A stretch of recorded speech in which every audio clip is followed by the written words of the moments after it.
ঝালমুড়ি, ঝালমুড়ি,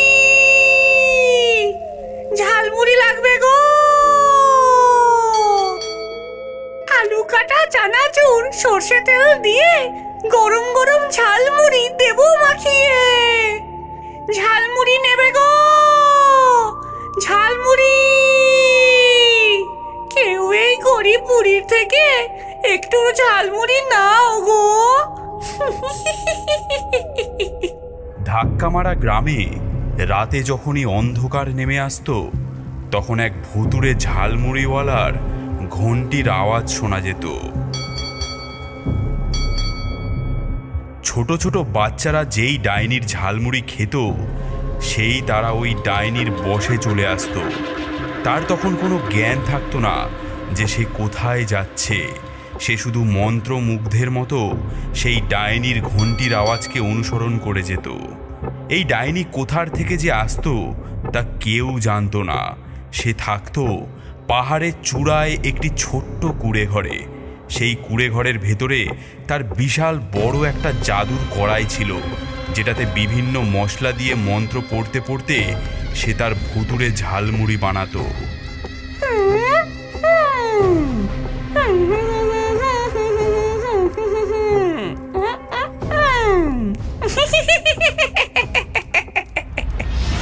সে প্রতি অমাবস্যার রাতে গ্রামে গ্রামে ঝালমুড়ি বিক্রি করতে যেত।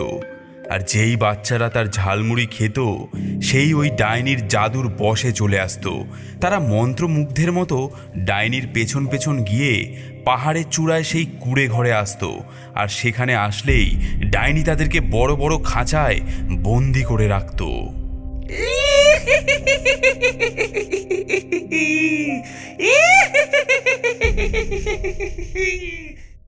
ধাক্কা মারা গ্রামে ভম্বল বলে একটা বাচ্চা ছেলে ছিল। সে ছিল খুবই চালাক এবং সব কিছুতেই খুবই কৌতূহলী। সে গ্রামে ঘুরে ঘুরে সব রকমের খবর জোগাড় করে বেড়াতো। বাচ্চারা রাতে একদম ঘর থেকে বাইরে বেরোবে না। রাতের বেলা এক ভুতুড়ে ডাইনি আসে আমাদের গ্রামে। সে ছোট ছোট বাচ্চাদের কাছে ঝালমুড়ি বিক্রি করে।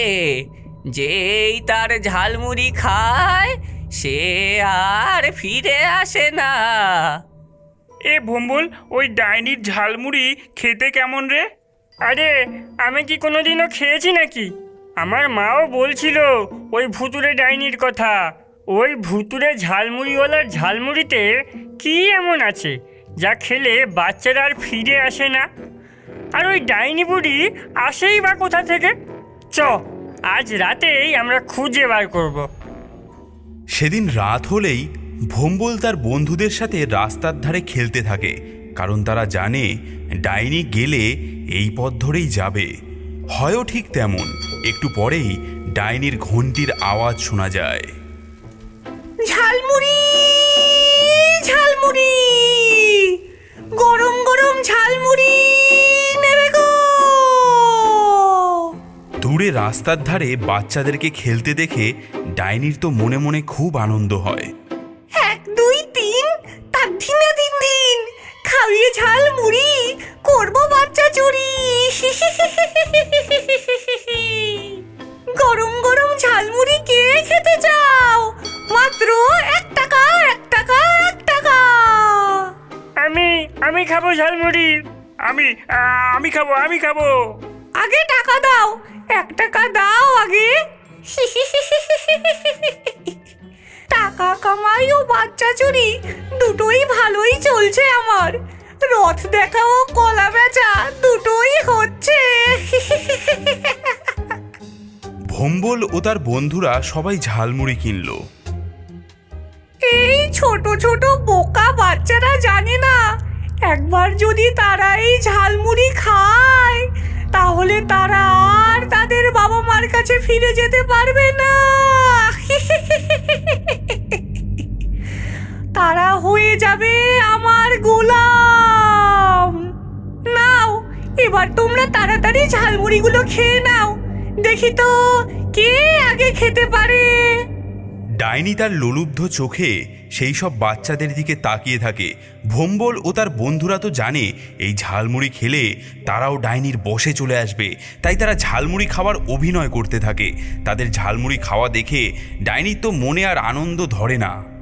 আজকে 3 জন নতুন অতিথি আসবে আমার ঘরে। ভোম্বল ও তার বন্ধুরা এমন অভিনয় করে যেন তারা ডাইনির বশে চলে এসেছে। তখনই ডাইনি তার ঘন্টি বাজিয়ে জঙ্গলের পথ ধরে যেতে থাকে পাহাড়ের চূড়ায় তার সেই কুঁড়ে ঘরের উদ্দেশ্যে। ডাইনি জঙ্গলের ভেতর দিয়ে কত অদ্ভুত অদ্ভুত জায়গা দিয়ে যেতে থাকে।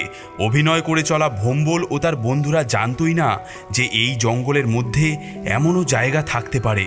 কিছুক্ষণ হাঁটার পর তারা পৌঁছে যায় পাহাড়ের চূড়ায় ডাইনির সেই কুঁড়ে ঘরের সামনে। জগা, তৈরি তো? হ্যাঁ। ডাইনি সামনে এগোচ্ছিল। এমন সময় ভোম্বল ও তার বন্ধুরা সাই সাই করে পেছনে জঙ্গলের আড়ালে লুকিয়ে পড়ল। এদিকে ডাইনি পেছন ঘুরে বাচ্চাদের না দেখতে পেয়ে সে তো অবাক হয়ে যায়। এ কি, আমার নতুন চাকররা কোথায় গেল? সে দৌড়ে যায় তার কুঁড়ে ঘরের সামনে এবং মন্ত্র বলে তার কুঁড়ে ঘরের দরজা খুলে ফেলে।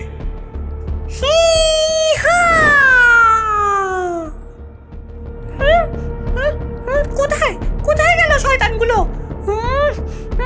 ছোট ছোট শয়তানগুলো কোথায় গেল? আজকে ওদেরকে হাতের কাছে পেলে জ্যান্ত রান্না করে খেয়ে ফেলবো। ওরা আবার জঙ্গলে রয়ে যায়নি তো? যাই, একবার গিয়ে দেখি। ডাইনি বাচ্চাদেরকে খোঁজার জন্য জঙ্গলের দিকে এগিয়ে যায়। ডাইনি চলে যেতেই ভোম্বল ও তার বন্ধুরা লুকিয়ে লুকিয়ে সেই ডাইনির কুঁড়ে ঘরের জানলা দিয়ে উকি দেয়। তারা দেখতে পায় ডাইনির কুঁড়ে ঘরে কত অদ্ভুত সব জিনিসে ভর্তি। কুঁড়ে ঘরের মাঝখানে রাখা বিশাল বড় একটা কড়াই, একপাশে রাখা একটা মস্ত বড় ঝাড়ু, আর এক কোণে রাখা কতগুলো খাঁচা যেগুলোর মধ্যে বন্দি কতগুলো বাচ্চা। তাদের মধ্যে কেউ কেউ কাঁদছে, কেউ কেউ ঘুমিয়ে আছে। জগা, আমাদের ওদেরকে বাঁচাতেই হবে। ওই চম্পা ডাইনিকে আমাদের আটকাতেই হবে। তারা দরজা দিয়ে সেই কুঁড়ে ঘরের ভেতরে প্রবেশ করে। ভেতরে প্রবেশ করে তারা দেখতে পায় দেওয়ালের মধ্যে সারি সারিভাবে সাজানো কত কাঁচের জার, তাতে রাখা আছে মানুষের কত অঙ্গ প্রত্যঙ্গ। এই দেখ, একটা জাদুর বই। ডাইনি মনে হয় এটা দিয়েই সব জাদু মন্ত্র করে। জগা, রানী, আমার মাথায় একটা আইডিয়া এসেছে। তোরা বাইরে গিয়ে খেয়াল রাখ ডাইনি আসছে নাকি। যদি সে চলে আসে তাহলে তোরা ডাইনির ধ্যান ভটকাবি, আর আমি ততক্ষণে ডাইনির এই জাদুর বই থেকে ডাইনিকে ধ্বংস করার কোনো মন্ত্র আছে নাকি তা খুঁজে বার করি। যা, তাড়াতাড়ি যা। জগা আর রানী এক ছুটে বাইরে চলে আসে। এমন সময় ডাইনি জঙ্গলে বাচ্চাদেরকে খুঁজে না পেয়ে রাগী মেজাজে তার কুঁড়ে ঘরের সামনে আসতে থাকে। ডাইনিকে আসতে দেখে জগা আর রানী দুজনেই জোরে জোরে আওয়াজ করতে থাকে। ডাইনি, আমরা এখানে দাঁড়িয়ে আছি তোকে আটকানোর জন্য। ডাইনি, তুই ভীষণ বদ, তুই আর ওই বাচ্চাদেরকে আঘাত করতে পারবি না। ডাইনি তাদের কথা শুনে ভীষণভাবে চমকে যায়। সে তাদেরকে দেখেই চিনতে পারে যে একটু আগেই এই বাচ্চাগুলোকেই তো সে ঝালমুড়ি খাইয়ে ধরে এনেছে। ও হতচ্ছাড়া, তোরা আমার সাথে ছলনা করেছিস। ঝালমুড়ি খাওয়ার অভিনয় করে আমার পেছন পেছন আমার বাড়ি পর্যন্ত চলে এসেছিস। তোদের সাহস তো মন্দ নয়। তোরা ছোট ছোট বাচ্চারা, তোরা কি ভেবেছিস আমাকে বোকা বানাতে পারবি? তোরা কোনো দিনও আমাকে থামাতে পারবি না। দাঁড়া, আমি তোদেরকে দেখাচ্ছি আমি কি করতে পারি। আমি তোদেরকে এখনই ব্যাঙে পরিণত করে দেব। ঝালমুড়ি ঝালমুড়ি, যা তুই উড়ে একে একে ওদেরকে নিয়ে আয় ধরে। ইহা! ডাইনি মন্ত্র বলে এক মুঠো ঝালমুড়ি ওই বাচ্চাদের দিকে ছুঁড়ে দেয়। সেই সব ঝালমুড়ি জাদুর হলকা হয়ে যায়। বাচ্চারা লাফিয়ে তার থেকে বেঁচে যায়। ইহা! রানী বেঁচে।